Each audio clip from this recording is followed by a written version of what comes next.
Uma vida com propósitos. Autor Rick Warren. Dia 30. Formado para servir a Deus.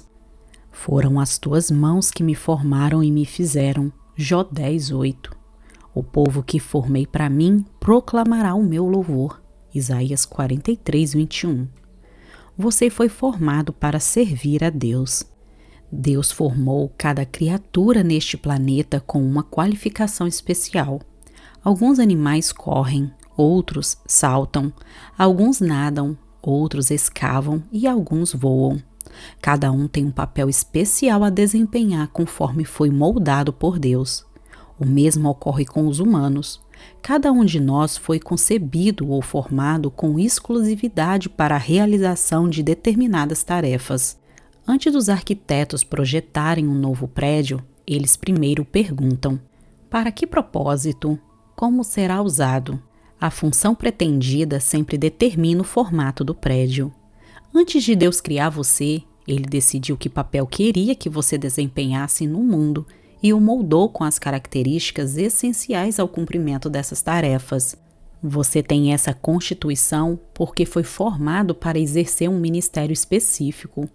A Bíblia diz que somos criação de Deus realizada em Cristo Jesus para fazermos boas obras. Efésios 2:10. A palavra poema vem do termo grego que também é traduzida por criação e manufatura. Você é uma obra de arte feita manualmente por Deus. Não é um produto de linha de montagem em série, feita sem nenhum cuidado especial. Você é uma obra-prima original, exclusiva e criada sob medida. Deus propositalmente o formou para que você o servisse de um modo que tornasse seu ministério singular.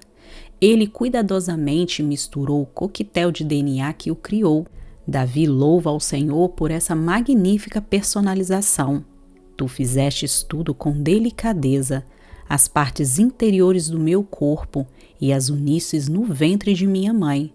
Obrigado por me teres feito de maneira tão maravilhosamente complexa. O teu trabalho é maravilhoso. Salmo 139, 13-14. Como disse Atwater, Deus não cria sucata. O Senhor não apenas o moldou antes de seu nascimento, mas planejou cada dia de sua vida para favorecer o processo de formação. Davi continua: cada dia da minha vida foi registrado no teu livro. Cada dia foi determinado antes mesmo que um só dia houvesse passado. Salmo 139, 16. Isso significa que nada em sua vida é insignificante. Deus usa tudo o que acontece visando moldá-lo para um ministério e torná-lo habilitado para a obra do Senhor. Deus jamais desperdiça alguma coisa. Ele não lhe daria habilidades, interesses, talentos, dons, personalidade e experiências de vida a menos que pretendesse usá-lo para a glória dele. Identificando e compreendendo esses fatores, você pode descobrir a vontade de Deus para a sua vida. A Bíblia diz que você é maravilhosamente complexo. Você é uma combinação de múltiplos fatores. Para ajudar a lembrá-lo de 5 desses fatores, criei um acróstico simples: forma. Neste capítulo e no próximo, conheceremos esses 5 fatores e em seguida explicarei como descobrir e usar a sua forma. Como Deus lhe dá forma para o ministério. Toda vez que Deus nos dá uma missão, Ele nos capacita com o que precisamos para realizá-la. Essa combinação sob medida de suas capacidades é a forma. Forma. F. Formação espiritual. O. Opções do coração. R. Recursos pessoais. M.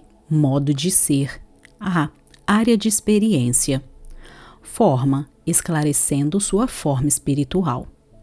Deus dá a cada cristão dons espirituais para serem usados no ministério. Romanos 12:4. São habilidades especiais, exclusivas dos que creem, concedidas por Deus para que o sirvamos. A Bíblia diz: quem não tem o Espírito de Deus não pode receber os dons que vêm do Espírito. 1 Coríntios 2:14. Não podemos adquirir dons espirituais, nem mesmo merecê-los. Por isso são chamados dons. Eles são a expressão da graça de Deus para conosco.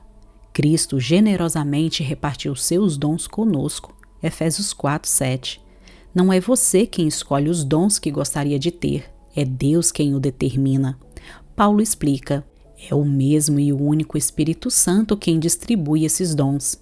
Ele sozinho decide que dom cada pessoa deve receber. 1 Coríntios 12:11. Deus aprecia a diversidade e deseja que sejamos especiais. Por isso não há dom que seja concedido a todos. 1 Coríntios 2:29. E ninguém recebe todos os dons. Se você possuísse todos os dons, não teria necessidade de mais ninguém. E isso destruiria um dos propósitos de Deus, ensinar-nos a amar uns aos outros e a depender uns dos outros. Seus dons espirituais não foram concedidos para seu benefício, mas para benefício de outros, exatamente como outros cristãos receberam dons para beneficiar você. A Bíblia diz: um dom espiritual é dado a cada um de nós como meio de ajudarmos toda a igreja. 1 Coríntios 12:7. Deus planejou dessa forma para que necessitássemos uns dos outros.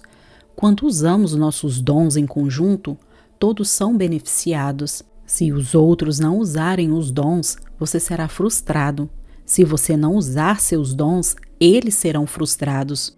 Por isso, foi-nos dado a ordem para descobrir e desenvolver os dons espirituais. Você já parou para descobrir os seus dons espirituais? De nada vale um dom não descoberto. Toda vez que esquecemos essas verdades básicas sobre os dons, ocorrem problemas na igreja. 2 problemas comuns são a inveja de dom e a projeção de dom. O primeiro ocorre quando comparamos nossos dons com os dos outros cristãos e nos sentimos insatisfeitos com o que Deus nos deu, tornando-nos ressentidos e ciumentos do modo em que Deus usa os outros.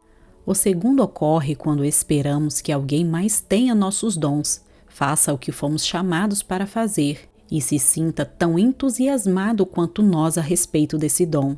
A Bíblia diz: há diferentes tipos de serviço na igreja, mas é ao Senhor que nós estamos servindo. 1 Coríntios 12:5. Os dons espirituais são às vezes exageradamente enfatizados, contribuindo para a negligência de outros fatores que Deus utiliza a fim de nos preparar para o serviço. Os dons espirituais revelam uma chave que nos permite descobrir a vontade de Deus para o nosso ministério, mas ele, em particular, não formam o quadro completo. Deus também formou você de 4 outras maneiras. Forma, atentando para as opções do coração. A Bíblia usa o termo coração para descrever o conjunto de desejos, esperanças, interesses, ambições, sonhos e afeições que você possui. O coração representa a fonte de todos os estímulos, o que você gosta de fazer e o que mais lhe interessa. Ainda hoje usamos a palavra neste sentido quando dizemos: eu te amo de todo o meu coração. A Bíblia diz: assim como a água reflete o rosto, o coração reflete quem nós somos. Provérbios 27:19. Seu coração revela o você verdadeiro, o que você verdadeiramente é, não o que os outros pensam que você é, ou que as circunstâncias o forçam a ser. Seu coração determina o porquê de você dizer as coisas que diz, sentir-se como se sente e agir da forma em que age. Salmos 34:7. Fisicamente, cada um de nós tem um batimento cardíaco único, assim como temos impressões digitais e padrões da íris e de voz singulares. Cada coração bate de maneira diferente. Impressiona saber que, apesar dos milhões de pessoas que já viveram, ninguém jamais teve um batimento cardíaco exatamente igual ao seu. Do mesmo modo, Deus concedeu a cada um de nós um compasso emocional único, que dispara quando pensamos em assuntos, atividades ou circunstâncias que nos interessam. Instintivamente, importamo-nos com algumas coisas e desconsideramos outras. São pistas sobre onde deveríamos estar servindo. Outra palavra para coração é paixão. Existem certos assuntos que despertam nossa paixão, enquanto outros são indiferentes. Algumas experiências nos entusiasmam e prendem a atenção, enquanto outras nos desanimam ou entediam profundamente. Elas revelam a natureza do nosso coração. Enquanto você crescia, você deve ter descoberto que se interessava intensamente por alguns assuntos que não despertavam o menor interesse em sua família. De onde vieram esses interesses? Vieram de Deus. Ele tinha o propósito de lhe dar esses interesses inatos. Seu compasso emocional é a segunda chave para a compreensão de sua capacitação para o serviço. Não ignore seus interesses. Tente descobrir como podem ser usados para a glória de Deus. Há uma razão para que você goste de fazer essas coisas. A Bíblia nos manda continuamente servir a Deus de todo o coração. Deuteronômio 11:13. Ele quer que você o sirva apaixonadamente, não por obrigação. As pessoas raramente se destacam em tarefas que não apreciam ou que não lhes despertam paixão. Deus quer que você use o seu interesse natural para servir a Ele e aos outros. Atentar para os impulsos internos pode indicar o ministério que Deus pretende que você desenvolva. Como você sabe quando está servindo a Deus de coração? O primeiro sinal revelador é o entusiasmo. Quando você está fazendo o que gosta de fazer, ninguém precisa motivá-lo, desafiá-lo ou inspecioná-lo. Você o faz com prazer. Não precisa de recompensas, aplausos ou pagamento, porque ama servir dessa forma. O oposto também é verdade. Quando você não se entusiasma com o que faz, é facilmente desestimulado. A segunda característica de quem serve a Deus com o coração é a eficiência. Quando você faz o que Deus o condicionou a gostar de fazer, você se torna bom nisso. A paixão leva à perfeição. Se você não dá importância a uma tarefa, é improvável que se destaque nela. Em contrapartida, os maiores realizadores em qualquer campo são motivados pela paixão, não por lucro ou obrigação. Todos já ouvimos dizer: arranjei um emprego que odeio para ganhar bastante dinheiro. Então um dia vou deixá-lo para fazer o que eu gosto. Isso é um grande erro. Não desperdice a vida num trabalho que não combine com o que há em seu coração. Lembre-se, as maiores coisas da vida não são as coisas. Aquilo que é significativo é muito mais importante que o dinheiro. O homem mais rico do mundo certa vez afirmou: é melhor uma vida simples no temor do eterno que uma vida rica cheia de pepinos e abacaxis. Provérbios 15:16. Não se conforme em apenas alcançar uma boa vida, porque uma boa vida não é boa o suficiente. No final das contas, ela não satisfaz. Você pode ter muito de que viver e ainda assim não ter nada para que viver. Em vez disso, almeje a vida melhor, servir a Deus de acordo com o que está no seu coração. Descubra o que você gosta de fazer e o que Deus lhe pôs no coração. E então faça isso para a glória do Senhor. Dia 30. Pensando sobre o meu propósito de vida. Tema para reflexão. Fui formado para servir a Deus. Versículo para memorizar. Deus age por intermédio de homens e de maneiras diferentes, mas é o mesmo Deus que atinge os seus propósitos mediante todos eles.